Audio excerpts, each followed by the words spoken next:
हो, आंखें कहती है दिखलाओ। तो हे घनश्याम, हे ठाकुर, हे मुरलीधर, जल्दी आकर के दर्शन दो, जो इसको, इस दिल को सांत्वना मिले। क्यों कि महिमा सुन के हैरान है हम, तुम्हारी महिमा सुन करके। अब जिसको इस बारे में, भगवान के बारे में कोई ज्ञात न हो, और उसको अब यदि उसके अंदर थोड़ी सी भी भक्ति हो, और वो कभी आज तक कोई कथा नहीं सुनी, कहीं तीर्थ धाम में नहीं गया, कोई मंदिर में दर्शन नहीं किया, और उसको यदि आप सुनाएंगे तो उसके मन में उत्कंठा जागेगी। तो वही कहता है कि महिमा सुन के हैरान है हम, तुम मिल जाओ तो चैन मिले। अब मन में बेचैनी इतनी है ठाकुर, इतनी है ठाकुर, कि तुम जब तक नहीं मिलोगे तब तक मेरे मन को चैन नहीं मिलेगी। लेकिन यहाँ है क्या कि मन खोज के भी तुम्हें पाता नहीं। मेरा मन, मेरा शरीर, मैं, मेरी आंखें तुमको खोज खोज करके अब बताओ कहाँ से किनारे किनारे किनारे किनारे किनारे कहाँ तक आ गई, लेकिन तुम मन खोज के भी तुम्हें पाता नहीं। और तुम हो कि इसी मन में बैठे, लेकिन तुम ऐसे हो कि मेरे मन में ही बैठे हुए हो, फिर भी मेरी आंख में इतनी शक्ति नहीं है कि हम तुमको देख पाए। उसके बाद अंतिम है कि राजेश्वर राजा राम तू ही, और तुम ही तो घनश्याम भी हो। हे प्रभु, तुम ही कभी धनुर्धारी बन जाते हो और कभी मुरली बजाते हो, लेकिन तुम हो कि बंसी बजा रहे हो कहाँ, तो यमुना के किनारे निर्जन में बैठ करके। जब कभी भी भगवान के मन में कोई वेदना आती थी, आगे आप सुनेंगे कि जब यहाँ से मथुरा से अपनी लीला को यहाँ से विसर्जित करके जाते हैं द्वारका, तो वहाँ जा करके एकांत में बैठ करके खाली गोपियों के बारे में सोचते हैं। कहीं कभी बंसी बजाते हैं बिना खाए पिए, और कहीं कुछ करते हैं, हमेशा गोपी की चिंता में रहते हैं। तो ऐसे जब चिंतित देखे, तब ठाकुर अब सोचे कि अब हो न हो गोपी अपना प्राणांत जमुना जी में कूद करके, ये सरयू जी में कूद करके, नदी में कूद करके कर ले। तो ऐसा मन में भगवान को विचार आया कि मेरे कारण ये जो यमुना जी में कूद करके जान दे, तो इससे अच्छा है कि अब शायद समझ में आ गया, अब हो सकता है कि एकदम पूरा अंदर बाहर से पवित्र हो गई है, तो चलो अब इसके साथ रास करें। तो रास अब शुरू होता है। तो रास तो शुरू होता है, इसमें तो रास का भजन होता है। तो भजन रास रचो हे, रास रचो हे, यमुना के तट हरि रास रचो हे, रास रचो हे, रास रचो हे, यमुना के तट हरि रास रचो हे, यमुना के तट प्रभु रास रचो हे। अब रास शुरू हो गई। अब रास में देखिए खाली गोपी ही नहीं नाच रही है, खाली भगवान ही नहीं नाच रहे हैं। पहले भी मैंने बताया कि एक एक गोपी के बीच में एक एक भगवान है, और दोनों गलवैया डाल करके नृत्य कर रहे हैं। जैसे ऐसे मान लो कि कामदेव की नृत्य जैसी होती है।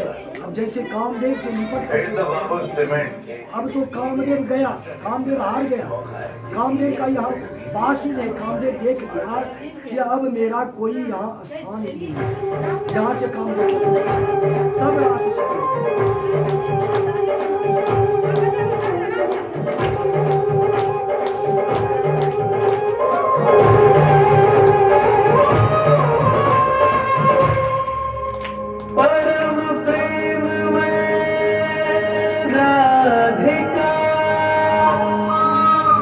कृष्ण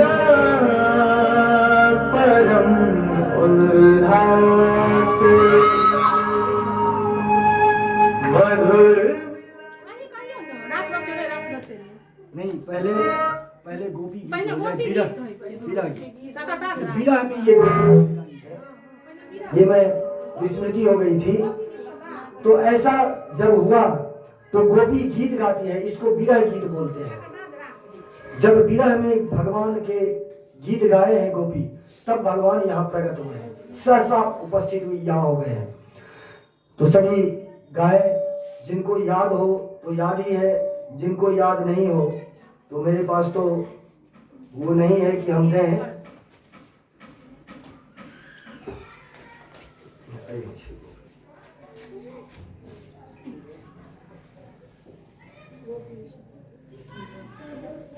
ठीक है, कोई बात नहीं, आप लोग गुनगुनाए।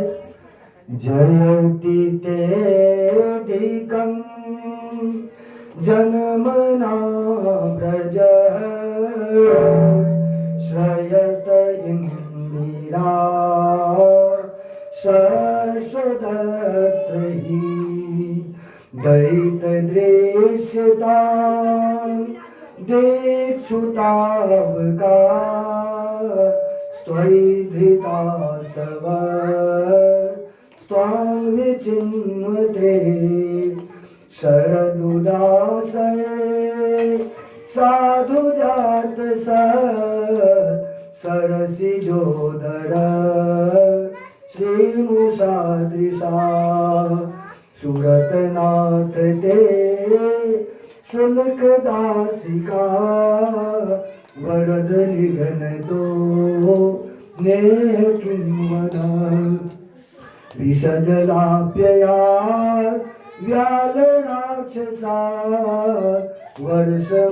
वर्षमारुतात् वैद्यतानुलात् विषमयात्मजात् विश्वतो भयात् वृषभते वयं रक्षितामो न खलु गोपिका नंदनो भवान् अखिल देहिनां अंतमरात्मदिक् विघ्न सार्थितो विश्वगुप्तये सख उदेवान् सात्वतं कुले विरचिता भयं वृषनिधुर्यते धरणनीयुषां संधृतेर्भयात् करसरोरुहं कान्तकामदं शिरसि देहिना श्रीकरग्रहं व्रजजनार्तिहं वीरयोषितां निजजनस्मय ध्वंसनस्मिता भज सखे भवत् किङ्करीस्मनो चरणलुहाननं चारुदर्शय प्रणतदेहिनां पापकर्षणं तृणचूडानुगं श्रीनिकेतनं फणिफणार्पितं ते पदाम्बुजं कृष्ण कृनुकुचे सुनः कृन्दिरीचयं मधुरया गिरा वल्गुवाक्यया बुधमनोज्ञया पुष्करे क्षण विधिकरीरिमा वीरमूयति नदर्षिधुना प्राययस्वनः तव कथामृतं तप्तजीवनं कविभिरीडितं कल्मषापहं श्रवणमङ्गलं श्रीमदाततं भुवि गृह्णन्ति ते भूरिदा जना प्रहसितं प्रिया प्रेमवीक्षणं विहरणं च ते ध्यानमङ्गलं रहसि संविदो या हृदि स्पृशः कुहकनो मनः क्षोभयन्ति वत्सलसि यद्व्रजा चारयन् पशून् नलिनसुन्दरं नाथ ते पदं शिलतृणाङ्कुरैः सीदतीति न कलिलतां मनः क्षति दिनपरीक्षये नीलकुन्तले वनरुहाननं विभ्रतावृतं घनरजस्वलं दर्शयन् मुहुर् मनसि न स्मरन् वीरयच्छसि प्रणतकामदं पद्मजार्चितं धरणिमण्डनं ध्येयमापदि चरणपङ्कजं सन्तमञ्च ते रमणनस्त्वले स्वर्गायाधियं सुरतवर्धनं शोकनाशनं स्वरितवेणुना सोष्ठचुम्बितम् इतररागवे स्मारणं नृणां वितरवीरनस्तेधरामृतम् अतति यद्भवान् नन्दिकाननं त्रुटिर्युगायते त्वां पश्यतां कुटिलकुन्तलं श्रीमुखं च ते जन उदीक्ष्यतां पक्ष्मकृदृशां पतिसुतान्वय भ्रातृबान्धवान् नतिविलम्ब्यते त्यच्युतागता गतिविदस्तवोद्गीतमोहिता इतवयोषितः कस्य जेनिषि रहसि संविदं हृच्छयोदयं प्रहसिताननं प्रेमवीक्षणम् बृहदुरश्रियो वीक्ष्य धाम ते मुहुरति स्पृहा मोह्यते मनः व्रजवनौकसां व्यक्तिरङ्गते द्विजिनहन्त्रनं विश्वमङ्गलम् त्यजमनाक्ष नस्तत्स्पृहात्मनां स्वजनहृद्रुजां यन्निषूदनम् यत्ते सुजातचरणां वोरुहं स्तनेषु भीताः शनैः प्रियदधीमहि कर्कशेषु तेनाटवीमटसि तद् व्यथतेन किंस्त्वित् कुरूपादिभिर्भ्रमतिभिर्भवदायुषाम्नः। इसको बोलते हैं, ये 18 श्लोक में है, 19 श्लोक में इसको बोलते हैं विरह गीत, गोपी गीत। गीत इसमें 3 है, वेणु गीत, गोपी गीत और भ्रमर गीत। 3 गीत है इसमें। वैसे तो पूरा भागवत ही गीत है। गाने के लिए 2 ही चीज है, 3 चीज, रामायण, गीता और भागवत। अभी तो देखने में आता है कि जहाँ पर दुर्गा जी का पाठ होता है उसको भी झाल मृदंग ढोल के साथ गायन करते हैं, जबकि ये अनुचित है। यदि गाना है तो रामायण को गाओ, गाना है तो गीता को गाओ, गाना है तो श्रीमद् भागवत को गाओ। भागवत पूरा गीत ही है। इसको जिस तरह से गाना है, इसमें बहुत प्रकार के छंद हैं और छंद से ही संगीत का प्राकट्य होता है। तो इस तरह से जब विरह व्यथित होकर के, व्याकुल होकर के भगवान के विरह में जब गोपियों ने गीत गाई है, तब जाकर के भगवान प्रकट हुए हैं। और इस गीत में 1900 श्लोक में खाली भगवान को उलाहना ही है। इतना यदि सुनाने लगे तो 2-4 घंटे इसी में लग जाएंगे, शायद उसमें भी पूरा ना हो पाए, लेकिन 1-2 बता देता हूँ। गोपियां बोलती हैं कि तुमको ये समझना चाहिए गोविंद कि तुम्हारा जन्म तो कहीं हुआ, तुम्हारा पालन पोषण कहीं हुआ, 2-2 माता 2-2 पिता तुम्हारे, और हम लोग उतना प्यार से तुमको दुलारे, पालने में झुलाए, माखन खिलाए, गोचारण के लिए तुम्हारे साथ चलते थे। उस समय की बात याद करो, और अभी हम सबको भूल गए। हे भगवान, कैसे निष्ठुर हो गए। अब बताओ, तुम जब मिले थे तो कितना आनंद आया था कि प्राणाधार मिल गए, और तुम चले गए हो। तुम्हें तनिक भी ये विचार नहीं आया कि हमारे जाने के बाद गोपियां कैसे रहेंगी। ये भी तो तनिक विचार करो। बहुत उलाहना देते हैं, बोलते हैं कि तुम्हारा मुखमंडल देख करके हम लोग बिना खाए पिए भी रह सकते हैं, तुम्हारे मुखार बिंद को देख करके। जिस दिन हम व्रत करते हैं उस दिन आप ध्यान दीजिएगा कि यदि हम भगवान का नाम स्मरण मन से करते रहते हैं तो सच मानिए कि कहाँ भूख चला जाता है, कहाँ प्यास चला जाता है, कोई पता ही नहीं चलता है। किधर से 24 घंटे बीत गए, कोई पता नहीं चलता है। हे गोविंद, इस तरह से हम आपके सेवा करते थे और आप इतने निष्ठुर निकले कि आप यहाँ से निकल गए। अतः जल्दी आओ हे गोविंद, नहीं तो इसी यमुना जी में कूद करके हम लोग प्राणांत कर लेंगे। तब जाकर के जब भगवान समझ गए कि अब ये लोग जिंदा नहीं रह सकती है, अब मर जाएगी, तो ये कलंक मुझ ब्रजवासी मुझे देंगे। चलो अब प्रकट हो जाते हैं।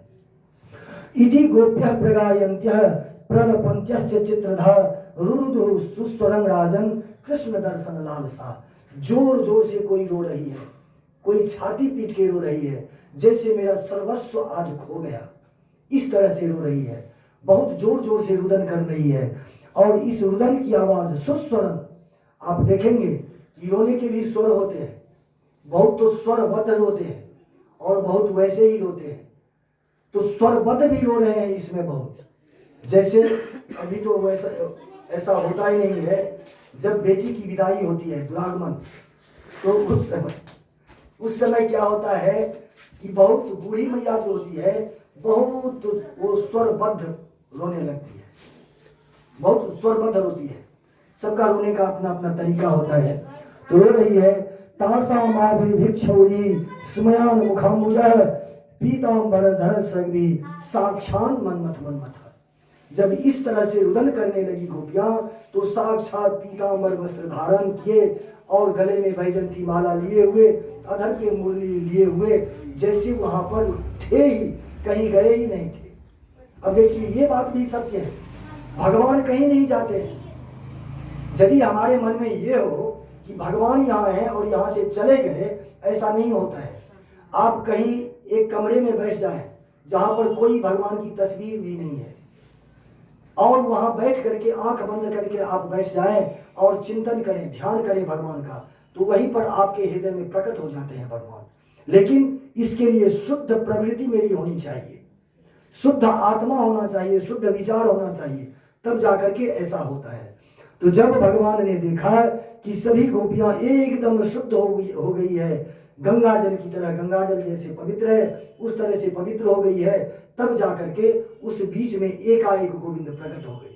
और प्रकट होकर के अब क्या किए कि दो दो गोपी और एक एक भगवान, दो गोपी के बीच में गोपाल।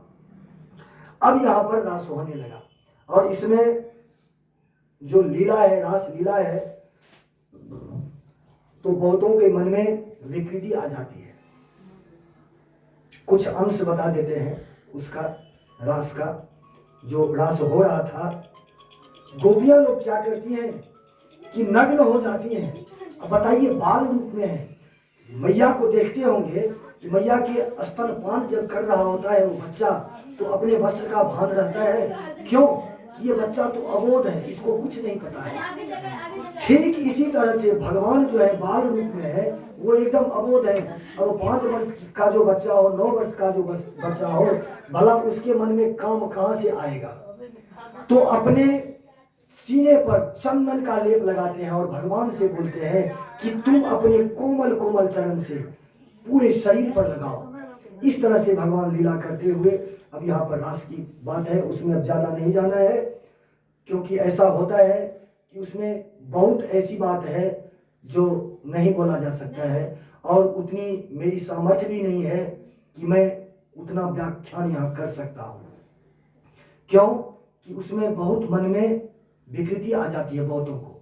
डोंगरे जी महाराज, पूज्य डोंगरे जी, जिसको कलयुग का अभी का सुखदेव कहा जाता है, 10 साल हुआ है उनको शरीर छोड़े हुए।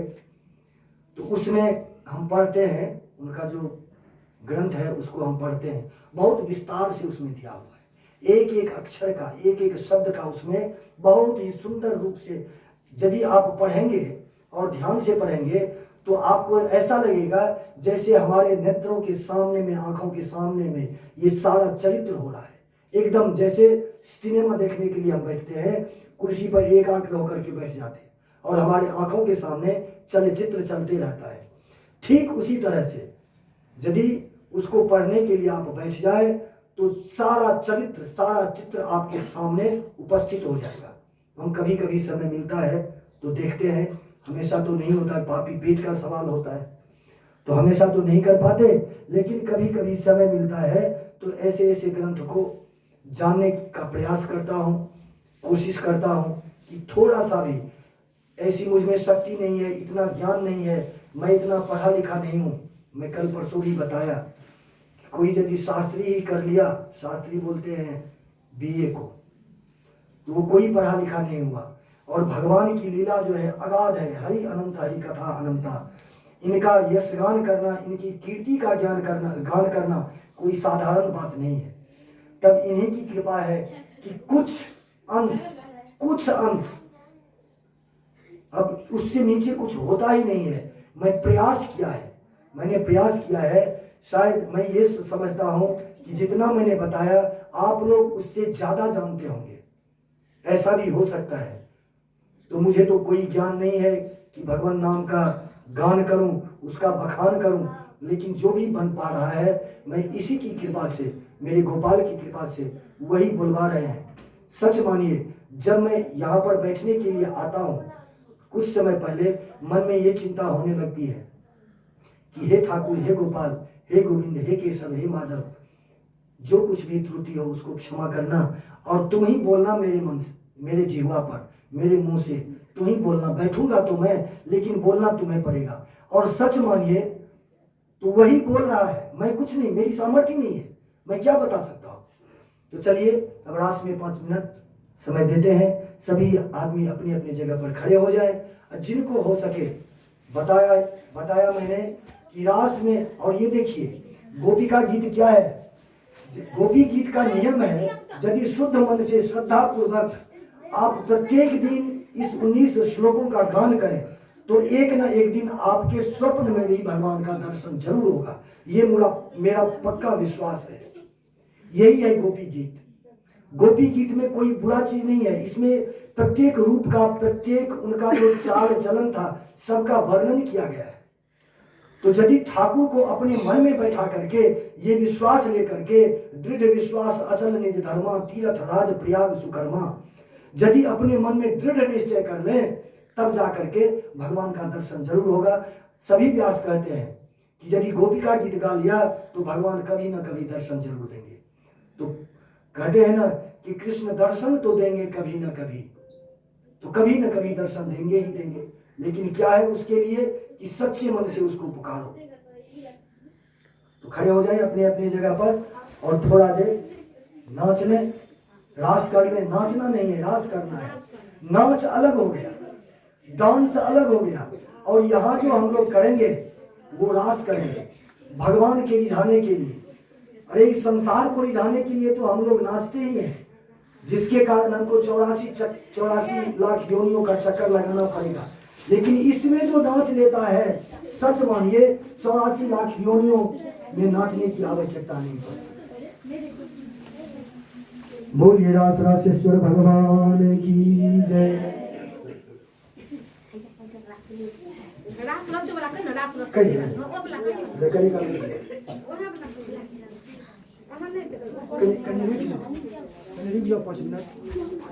रास रचो रे, रास रचो रे, यमुना के तट हरि रास रचो रे, रास रचो रे, रास रचो रे, यमुना के तट हरि रास रचो, रास रचो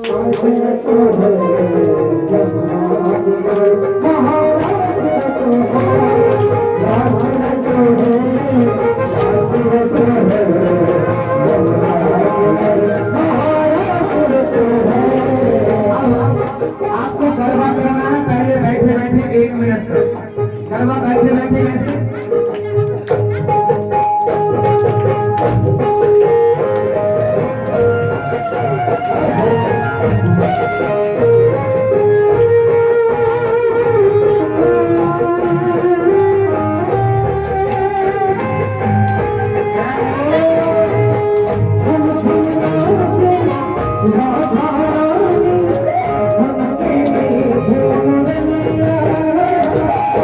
Jump, jump,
मैया यशोदा तेरो कन्हैया अनंत प्रेमोरी पकड़े है भैया संग मुझे करता है संग मेरे करता है राम जी की कृपा से मैं बैठी हूँ राम जी की कृपा से मैं बैठी हूँ राम जी की कृपा से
बोली बांके बिहारी लाल की जय, रास रासेश्वर भगवान की जय। तो इस तरह से हमारे गोविंद ने सभी गोपियों के सामने, सभी गोपियों के मध्य में आकर के रास की। रास का मतलब होता है कि रास हमारे शरीर की जितनी भी दुर्बलताएं हैं उसकी क्षति हो जाती है, उसका ह्रास हो जाता है, उसमें कमी आ जाती है। और इस तरह से जब सभी गोपियां भगवान ने देखा कि पवित्र हो गई, तब भगवान जाकर के रास लीला किए हैं और इसके माध्यम से सभी गोपियों के ऊपर में कृपा की है। अब एक दिन ऐसा हुआ कि नंद बाबा ने समस्त ब्रजवासियों से कहा कि मेरी इच्छा है कि पशुपतिनाथ का दर्शन करने के लिए चलें। तो सभी तैयार हुए और पशुपति, अब कहाँ वृंदावन ब्रज और कहाँ ये नेपाल में पड़ते हैं पशुपतिनाथ, काठमांडू में, हम वहाँ गए हैं। तो पशुपतिनाथ के दर्शन करने के लिए चले हैं सब। आधे रास्ते में क्या हुआ कि संध्या हो गई, सभी विश्राम करने लगे, सभी अपना रसोई बनाने लगे, सब खाएंगे, संध्या होने ही वाली थी। तो सभी अपना व्यवस्था कर रहे हैं। तो ग्वाल बाल जो थे ये तो चंचल थे ही, चले। अब उसमें एक सर्प जिसको काल बोलते हैं, अघासुर, अघ बोलते हैं, तो वो अपना दोनों मुंह खोल करके नीचे का नीचे और ऊपर का ऊपर, वो ऊपर का ऊपर सटा दिया और नीचे का नीचे। ऐसे लग रहा था दिखने में कि कोई पहाड़ का गुफा हो, बीच रास्ते में ऐसा है। ये ग्वाल बाल सबने देखा और उसकी दांत जो थी ऐसी, ऐसे जो दांत थे। तो अब और भगवान तो कहीं अलग है,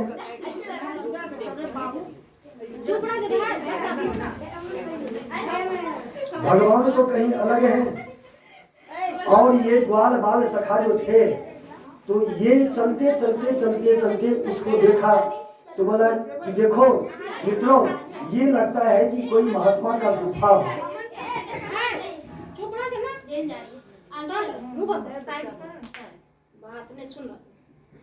और उसका जो जीव था गुदगुदा लाल लाल, वो लगता था जैसे कोई गद्दा बिछा हुआ हो।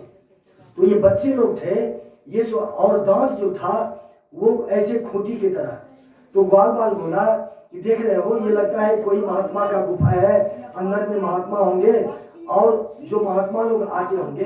देख रहे हो कितना सुंदर ये बिछा हुआ है कि पाँव में गुदगुदा सा लगता है कि पाँव में कंकड़ पत्थर न चुभ जाए। और ये जो है खूंटी है, महात्मा लोग क्या करते होंगे कि अपने कमंडलू, अपना जो झोला है इसमें लटका करके और चले जाते होंगे गुफा में दर्शन करने के लिए या जप करने के लिए या तपस्या करने के लिए। तो हम लोग भी ऐसा ही करते हैं। सभी ग्वाल बाल ने क्या किया कि अपना अपना जो कुछ थैला वगैरह था सब उस दांत में लटका दिया और सब मुंह खोल के बैठा हुआ है। हम जीव की यही दशा है कि काल जो है मुंह खोल के बैठा हुआ है, इंतजार कर रहा है कि कब मेरे अंदर आए और मुंह को बंद कर लूं।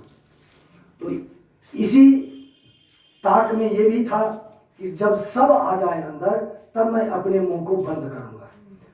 अब सभी ग्वाल बाल को जब नंद बाबा नहीं देखे तो नजदीक में कोई है नहीं, तो इधर उधर देखा तो देखा कि कहीं नहीं है। दूर में दिखाई दे रहा है कि एक गुफा सा कोई जगह है जिसमें सभी बच्चे प्रवेश कर रहे हैं। जब तक नंद बाबा जाते तब तक तो सारे के सारे बच्चे अंदर जा चुके थे।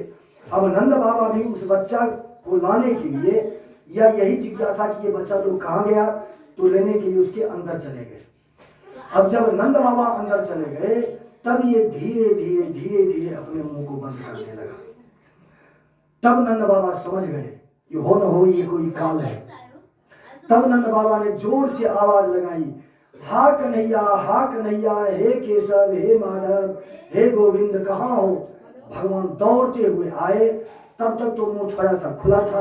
भगवान दौड़ करके अंदर प्रवेश कर गए। अंदर प्रवेश करने के बाद उसके पेट में चले गए और अपने शरीर को बढ़ाने लगे, अपने शरीर के आकार को एकदम बढ़ाने लगे। इतना बढ़ाया कि इस अघासुर का पेट फट गया, सब बाहर आ गए।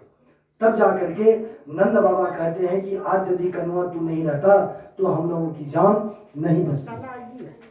तब गए हैं पशुपतिनाथ और पशुपतिनाथ से दर्शन करके आए हैं। अब ये सांप जो मरा, अघासुर जो था, इसका शरीर जब छूटा तो दिव्य पीतांबर वेशधारी एक पुरुष सामने खड़ा है। तब जितने भी गोप ग्वाल थे और नंद बाबा हैं सब पूछ रहे हैं भगवान से कि कन्वा ये तो अभी सांप था, तो फिर अभी इसका ये रूप कैसे हो गया। और यही प्रश्न पूछ रहे हैं राजा परीक्षित सुखदेव जी से कि हे ब्राह्मण, हे गुरुदेव, आप ये बताएं कि ये सर्प का जो रूप बदल गया, ये एक मानव रूप में दिव्य वेशधारी रूप में आ गया, ये कौन है, अब ये मुझे बताएं। तो सर्प ही अब सभी के तरफ से भगवान पूछते हैं उस जो व्यक्ति जो है, जो दिव्य पीतांबर वेशधारी वहां खड़ा है, उससे पूछते हैं भगवान कि भैया तुम कौन हो, किस कारण से तुमको ये रूप मिला, सर्प रूप मिला, अजगर रूप मिला। तो ये हाथ जोड़कर बोलता है कि अंग विद्याधर कश्चित सुदर्शन इति सुता श्रिया स्वरूप संपत्त्या विमाने नाचरम दिशा। हे प्रभु, मैं एक सुदर्शन नाम का श्रुत हूँ, ब्राह्मण हूँ। मेरे पास बहुत धन संपत्ति था, लेकिन मैं अहंकारी था, आकाश में विचरण करता था। एक बार एक ऋषि का मुझसे अपराध हो गया तो वो मुझे शाप दे दिया, शापित कर दिया कि जाओ तुम अजगर हो जाओ।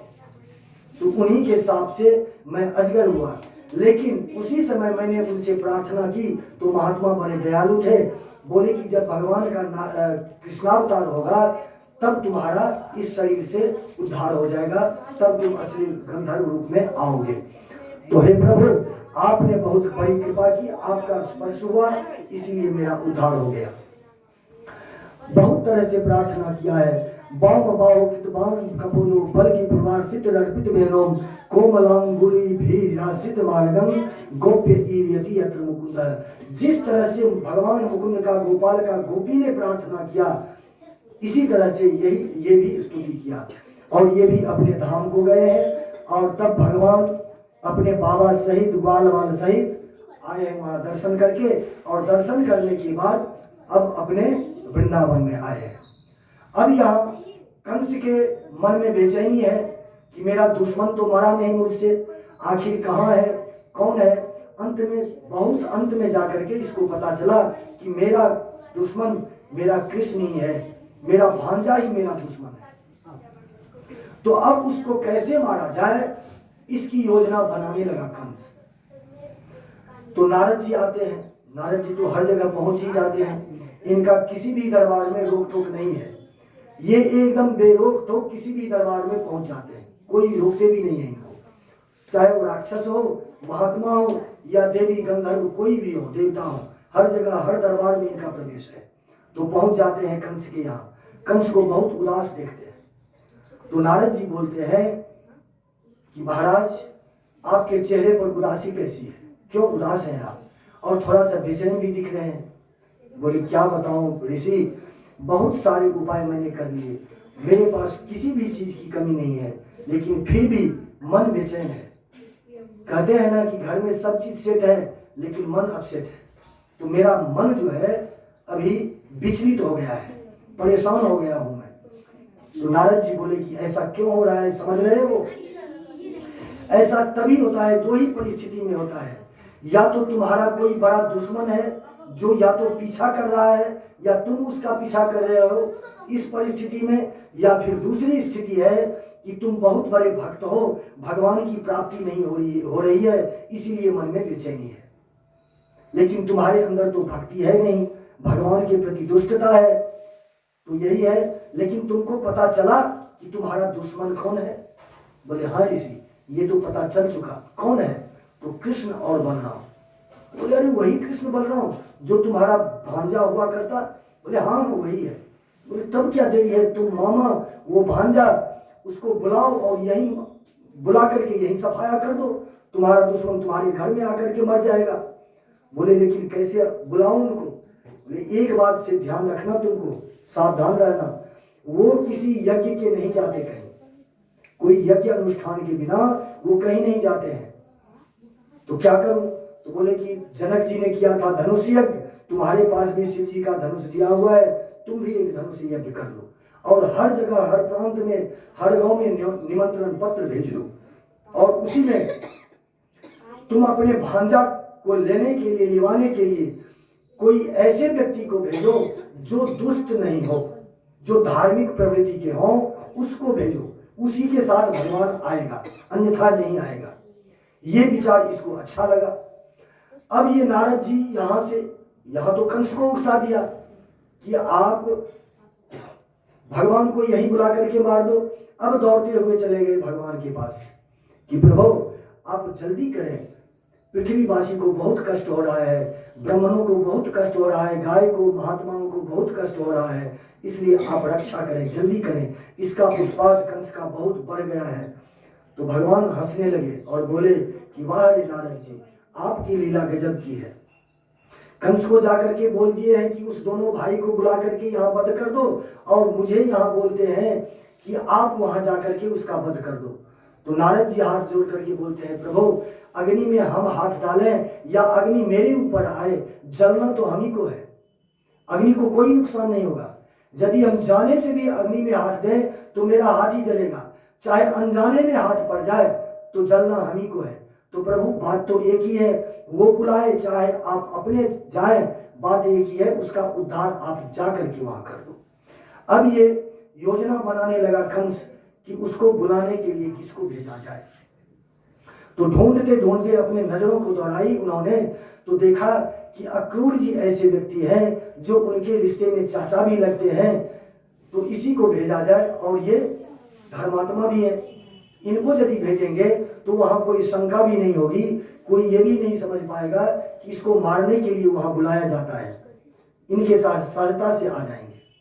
यही हुआ, अक्रूर जी को भेजा गया और सख्त निर्देश दे दिया गया कि यदि उस दोनों भाई को नहीं लाया, खाली हाथ आया वहां से, तो मुझे जानते ही हो, सर धड़ से अलग कर देंगे। अब ये सोच रहे हैं कि हा भगवान, हे गोविंद, हे गोपाल, हे ठाकुर, हे केशव, हे मुरलीधर, और ये तो बच्चे ही हैं, अब तुमको मारने के लिए यहां मैं लाने के लिए आ रहा हूं, तुम माफ करना मुझे।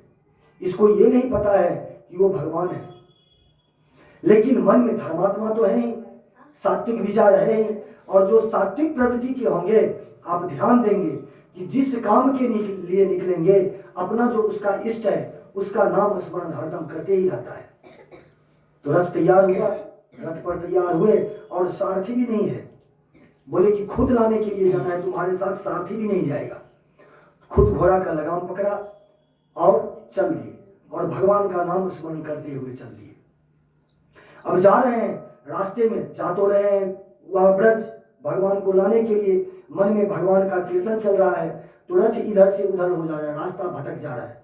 हाँक तो खुद रहे, चला तो खुद रहे हैं, लेकिन फिर भी करते करते करते करते संध्या का समय हुआ। संध्या के समय में ये अक्रूर जी महाराज ब्रजधाम पहुंच गए।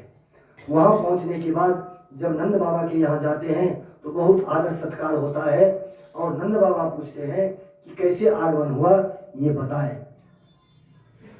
बहुत बढ़िया कुशल क्षेम हुआ, भोजन हुआ, प्रसाद पाए, और तब सारा वृत्तांत सुना दिया अक्रूर जी ने इनसे, नंद बाबा से, और यशोदा मैया भी थी। जैसे ही ये बात दोनों प्राणी ने सुनी कि हमारे कृष्ण और बलराम को लेने के लिए आए हैं, सबके मन में असीम चिंता हो गई कि अब ये दोनों यदि जाएगा तो हम कैसे रहेंगे। जिसको आदत हो जाती है कि बिना तुलसी दल छोड़े भोजन नहीं करेंगे, प्रसाद नहीं पाएंगे, जब तक 5-10 मिनट भगवान का भजन नहीं करेंगे तब तक हम भोजन नहीं करेंगे, और ये यदि हमसे छूट जाए तो मन में व्याकुलता आ जाती है। अब बताइए, इतने दिन से भगवान की सेवा माता यशोदा और बाबा नंद सहित जितने भी गोकुलवासी हैं, ब्रजवासी हैं, सभी कर रहे हैं। दिन रात, सुबह शाम दोपहर, जब कभी भी हो दर्शन करने की इच्छा होती थी तो दौड़ करके यशोदा मैया के अंगना में आते और दर्शन करके चले जाते थे। तो हे गोविंद, हम कैसे रहेंगे। यही बात अब दोनों प्राणी चिंतित हो गए। सुबह हुई, रात्रि व्यतीत हुई, रात में दोनों प्राणी को नींद नहीं आई, और ये समाचार दोनों भाई को भी नहीं बताया इन्होंने। अब इन दोनों भाई को जब पता चला कि मामा जी के यहाँ धनुष यज्ञ है, तो बच्चा तो बहुत चंचल स्वभाव का होता है। मन में अब ठान लिया, कभी मैया के पास कभी बाबा के पास, कि बाबा मुझे मामा का बुलावा आया है तो क्यों न चले वहाँ, धनुष यज्ञ है, हमने इतने दिन हो गए धनुष यज्ञ देखा नहीं है। तो मन में उत्कंठा है कि थोड़ा वहां जाकर के धनुष यज्ञ देख लें, इसमें बुराई क्या है। अब दोनों रोने लगे। बाबा से तो अनुमति मिल भी गई, अब मैया जाने देने के लिए तैयार नहीं, कि मेरा कलेजा का टुकड़ा चला जाएगा तो मैं कैसे रहूंगी। ये बात जंगल की आग की तरह पूरे ब्रज में, पूरे गोकुल में फैल गई। अब जितनी भी गोपियां थी, ग्वाल बाल थे, सभी जितने भी सखाएं थे इनके, जितनी भी गोपियां थी, सभी आकर के इकट्ठा हो गए, और कोई भी, किसी की भी इच्छा नहीं है कि गोविंद यहाँ से जाएं, लेकिन जाना तो पड़ेगा, कंस का आदेश है। कितना भी अनुनय विनय करने के बाद बहुत मनाया गया, तब जाकर के नंद बाबा और मैया यशोदा मान गई कि ठीक है, यदि इतना जिद करता है तो चला जा, लेकिन मुझे आश्वस्त करके जा, मैं प्रतिज्ञा करके जा कि तू कब आएगा। तो बताए कि मैया बस परसों, आज जा रहा हूं, कल मामा के यहाँ ये धनुष यज्ञ है, कल हो जाएगा, परसों मैं यहीं हूं। ठीक है, ऐसा करके यहाँ से आदेश मिल गया। अब ये दोनों भाई रथ पर, कृष्ण और बलराम तैयार हो गए, बैठ गए। अब गोपियों को जब पता चला तो गोपी लोग रथ के पीछे पीछे हो गए। बहुत गोपी तो रास्ते पर लेट गई कि मुझे मार दो, मेरे शरीर के ऊपर से रथ को ले जाओ, लेकिन मैं तो अपने गोविंद को, अपने प्राणनाथ को नहीं जाने दूंगा, मैं नहीं जाने दे सकती। ग्वाल बाल बोलते हैं कि नहीं जाने दूंगा, गोपियां बोलती हैं कि नहीं जाने दूंगी। यही बात राधा जी को पता लगती है बरसाने में। वो वहां अचेतावस्था में लेटी हुई है, भगवान की याद कर रहे हैं। भगवान के मन में आया कि थोड़ा उससे भी मिल लेते हैं, राधा से भी मिल लेते हैं। एक रूप यहाँ छोड़ दिया, बलदाऊ को यहाँ छोड़ दिया, दो भाई यहाँ भी हैं, लेकिन एक रूप लेकर के चले गए वहां। अब राधा जी आंख बंद है, और देखिए एकदम झीनी झीनी वस्त्र में राधा रानी बैठी हुई है। अंदर में जहाँ एक मुरलीधर गोपाल का मूर्ति है, उसकी सेवा करती है। उसकी सेवा वंदना करने के बाद ही कुछ भोजन लेती है। दोनों का ब्याह हो चुका है बाल्यावस्था में, भागवत जी में वर्णन नहीं है, ये तो बड़ा हुए हैं तब यहाँ जाकर के भागवत जी में शादी होती है। लेकिन ब्रह्मा जी के माध्यम से इनकी मैया राधा की और कृष्ण की बाल्यावस्था में ही शादी हो गई। 6 वर्ष बड़ी है राधा जी, 6 वर्ष छोटे हैं हमारे गोपाल, उसी अवस्था में शादी हुई है। तो भगवान जब वहां जाते हैं तो तब ये स्वप्न देखती है, आंख बंद है और मानो स्वप्न देख रही है कि आज से 100 वर्ष के लिए भगवान से वियोग होगा। तब एक बात इनको याद आती है कि जब गोलोक धाम में थी तो राधा जी भगवान की चरण सेवा में थी और द्वार पर श्रीदामा नाम का इनका जो मित्र था, एक तो ये है और एक श्रीदामा नाम के इनके सखा थे। सखा की इच्छा हुई कि आज ठाकुर जी से भेंट कर आए, दर्शन कर लें। दौड़ते हुए चले गए गोलोक धाम और वहां जाकर के पुकारते हैं, आवाज लगाते हैं कि गोपाल कहाँ हो, हे गोविंद कहाँ हो, हे माधव कहाँ हो। और इनके मन में ये आ गई बात कि मैं अभी सेवा कर रहा हूँ, यदि गोविंद के कान में ये बात चली जाए तो गोविंद तुरंत उठ करके अपने सखा से मिलने के लिए चले जाएंगे। तो इसलिए अभी ये क्या किए कि सेवा कर रही है और यहीं से ही जोर से डांटी कि गोविंद सो रहे हैं। अब भगवान क्या बोलते, अब इनकी बात को झूठा साबित करना उचित नहीं। चलो ठीक है, उस दिन उन्होंने शाप दे दिया राधा जी को कि जिस तरह से तुम मुझे इनके दर्शन से वंचित कर रही हो, एक दिन ऐसा समय आएगा कि 100 वर्ष का वियोग तुमको सहना पड़ेगा। तो हो न हो वही समय तो नहीं आ गया, यही सोच ही रहे हैं कि तब आंख खुलती है। आंख खुलती है तो सामने गोविंद को देखते हैं। दोनों बहुत देर तक दोनों के दोनों आंखों में देख रहे हैं, कुछ दोनों बोल नहीं रहे हैं। अंतिम में राधा बोलती है, राधा रानी बोलती है कि प्रभु ऐसा ऐसा हमने सुना है। हाँ देवी ठीक ही सुनी हो, जाना पड़ेगा, जरूरी है। मामा के यहाँ धनुष यज्ञ है, क्या करे, जाना ही पड़ेगा। इतना सुनते ही मूर्छित होकर के राधा रानी गिर जाती है। मूर्छावस्था में छोड़ करके गोविंद आते हैं, पुनः रथ पर बैठ जाते हैं और अक्रूर जी से बोलते हैं कि चलिए काका जी। रथ चल लिया। बहुत देर तक बहुत पीछे पीछे सभी गोप ग्वालिनियां जितनी थी, गोप सखाए थे, सभी पीछा कर रहे हैं। जब तक आंख से ओझल न हो गया रथ, तब तक वहां पर बैठे ही रहे। कहा तो ये जाता है कि भगवान 100 वर्ष के बाद जब आए हैं तब तक वही गोप गोपी बैठी हुई है, सभी इंतजार में है कि अब मेरे ठाकुर आएंगे, अब मेरे ठाकुर आएंगे। परसों के लिए ही तो बोल के गए हैं। अब रास्ते में इनको अक्रूर जी को ये ध्यान में बात आ गई कि ये दोनों भाई तो एकदम कोमल हैं और कंस राजा इतना दुष्ट है, वो तो दिखावे के लिए धनुष यज्ञ रखा है, लेकिन इसके अंदर में तो ये बात है कि कृष्ण और बलराम का वध करेंगे। तो ये दोनों बालक कैसे वहां लड़ पाएगा। बहुत सारे मल्लों को मतलब पहलवानों को तैयार कर रखा है। सल, तोषक, मुष्टिक, चानूर, 4 तो ये पहलवान है। कुबलैया पीर नाम का 2 हाथी है जिसको मदिरा पिला करके एकदम मदमस्त बना दिया है। जब ये सब से वो हो जाएगा तो तब वो खुद लड़ेगा। इतनी व्यवस्था है वहां पर, ये अंदर की व्यवस्था है। ये किसी भी ये यहाँ के जो मथुरावासी को नहीं पता है कि ऐसे लड़ाई करने की इच्छा है इसकी और ऐसा आयोजन किया गया है। सब मथुरावासी जानते हैं कि यहाँ पर धनुष यज्ञ होगा। भगवान ये बात समझ गए कि अक्रूर चाचा के मन में ये संशय पैदा हो गया है कि ये कैसे वहां बर्दाश्त करेगा, ये बच्चा है। मन में उसको तुरंत आई ये बात। भगवान की प्रेरणा देखिए, मन में इच्छा हुई अक्रूर जी को कि इसको भूख लग गई होगी, मैया ने जो रोटी दिया है इसको भोग लगाना है, लेकिन इससे पहले मैं स्नान कर लूं। यमुना जी में गए, स्नान किए। स्नान जो कर रहे थे, डुबकी जो लगाई तो देखते हैं दोनों भाई को, एक भाई को शेषावतार में और भगवान कृष्ण को एकदम देखते हैं कि बंसी बजा रहे हैं। ओ रूप, विशाल रूप भगवान ने उनको जल में दिखाई दिया, दर्शन दिया। अब बार बार डुबकी लगाते हैं, ऊपर देखते हैं तो दोनों भाई रथ में विराजमान हैं और जल में डुबकी लगा के देखते हैं तो वही दोनों भाई। यहाँ पर कैसे हैं, वहां पर दोनों है तो यहाँ फिर कौन है। बहुत विस्मृति, बहुत बार जब डुबकी लगाए तो ऊपर से रथ पर से भगवान मेरे गोपाल ने आवाज लगाई कि चाचा जल्दी आ जाओ, इतना नहीं डुबकी लगाते, जुकाम हो जाएगी। अब तो ये बोले कि हाँ गोपाल, अब हम समझ गए, अब मेरे भी हृदय में बल आ गया, अब तुम्हारा रोया भी कंस नहीं भंग कर सकता है, अब मुझे दृढ़ विश्वास हो गया। अब एकदम निर्भय होकर के रथ पर बैठाए और आ गए यहाँ मथुरा गांव आए हैं। ये जाकर के रथ को अपनी जगह पर लगाए हैं, घोड़ा को घुड़सार में बांधे हैं और इनको बोले कि अब चलो, अब तुम स्नान करो, कपड़े बदलो, कुछ खाओ।